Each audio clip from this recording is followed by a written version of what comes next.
شرما صاحب اور ان کی پتنی نے کچھ عرصہ پہلے ہی اپنے دونوں بیٹوں کی شادی کی ہوتی ہے۔ کچھ دن گزرتے ہیں اور پھر ان کی بہو سندھیا سب کے لیے کھانا بناتی ہے اور سب کو ٹیبل پر سرو کرتی ہے۔ کچھ اور چاہیے آپ لوگوں کو؟ نہیں بیٹا، میرے لیے تو بس جلدی سے تو یہ دال اور کڑی ڈال دیں۔ ارے شرما صاحب، دال اور کڑی بھی کچھ کھانے کی چیز ہے، کچھ اچھا بنا کے کھائیں نا۔ لیکن اس گوار کو کون سا کچھ اچھا کھانا بنانا آتا ہوگا؟ بیٹا کاجل، میرے لیے تو وہی کھانا منگوا دے جو تو باہر سے آرڈر کر کے کھاتی ہے، مجھے نہیں کھانا یہ بورنگ سا کھانا۔ تبھی وہ اس کی ایک بہو بہت ہی زیادہ ماڈرن ہوتی ہے، تو وہ بھی سندھیا کے ہاتھ کا بنانا کھانا نہیں کھاتی، تو دونوں ساس بہو ہی اور باہر سے منگوا کر کھانا کھاتے ہیں، تو باقی پورا پریوار ہی سندھیا کے ہاتھ کا بنا کھانا شوق سے کھاتے ہیں۔ اسی دن ہی کاجل آن لائن آرڈر کر کے 1 لاکھ خرچ کر دیتی ہے اور کچھ تھوڑا سا سامان منگواتی ہے۔ ارے بہو، تم نے 1 لاکھ خرچ کر دیا 2-3 چیزوں پہ، تمہیں دیکھ کے چلنا چاہیے نا، اس طرح سے تو فضول خرچی اچھی نہیں ہے۔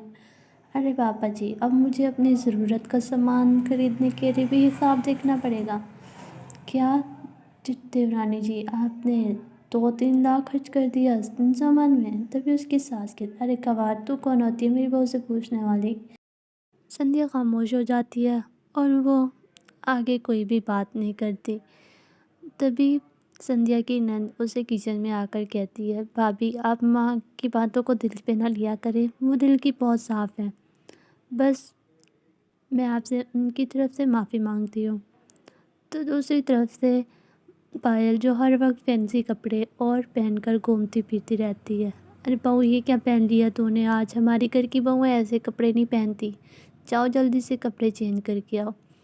تبھی شرما صاحب کی پتنی کہتی ہیں، شرما صاحب ایسا بھی میری بہو نے کیا پہن لیا ہے؟ آخر میری بہو پڑھی لکھی ہے، ماڈرن ہے، تو ایسے کپڑے تو وہ پہن ہی سکتی ہے، محلے والے جلیں گے اور کیا ہوگا، اور ویسے بھی میری بہو پہ یہ کپڑے سوٹ بھی تو کر رہے ہیں۔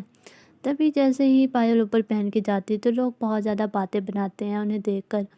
پھر ایک دن سبھی پائل کو سمجھا رہے ہوتے ہیں، تو وہیں پہ سندھیا پائل کے لیے پاستا بنا رہی ہوتی ہے، جو کہ اس کی ساس نے اس کو کہا ہوتا ہے بنانے کے لیے۔ اسے بناتے ہوئے پاستے کو دیکھ کر الٹی آنے لگ جاتی ہے، تو وہیں پہ کاجل آتی ہے اور کہتی ہے، ارے بھابھی کیا ہوا آپ کو؟ آپ کی طبیعت ٹھیک نہیں ہے، چلو ڈاکٹر کے پاس لے کے چلتی ہوں آپ کو۔ تبھی سندھیا بھاگتی ہوئی واش روم میں چلی جاتی ہے اور الٹی کرتی ہے، تو وہیں کاجل یہ بات سب گھر والوں کو بتاتی ہے کہ بھابھی کی طبیعت ٹھیک نہیں ہے، تو اس کا پتا کہتا ہے، بیٹا تو بھابھی کو لے جانا ہسپتال میں۔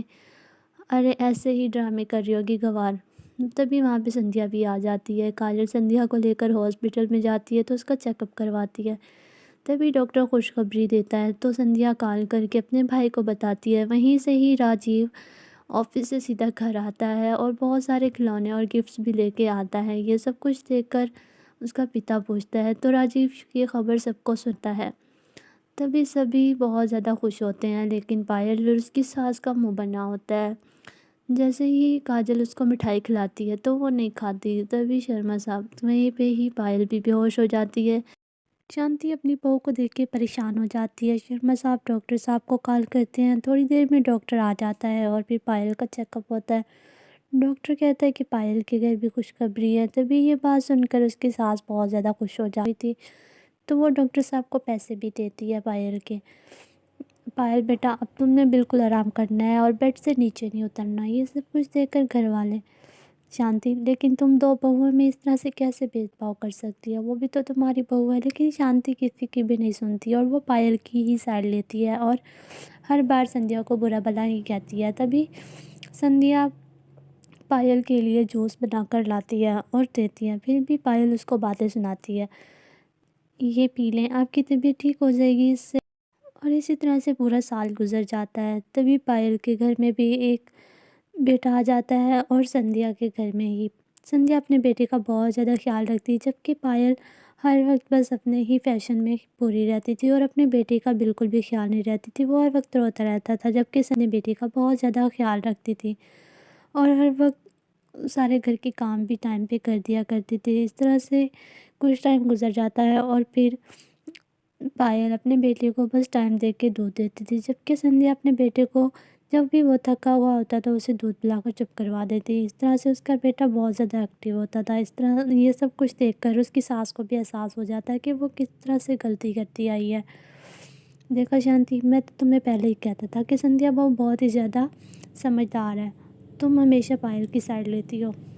اس طرح سے کچھ مہینے اور گزر جاتے ہیں اور پھر سندھیا کا بیٹا بیٹھنے لگ جاتا ہے اور باتیں بھی کرنے لگ جاتا ہے، جبکہ پائل کا بیٹا بیٹھتا بھی نہیں ہے اور کمزور بھی ہوتا ہے۔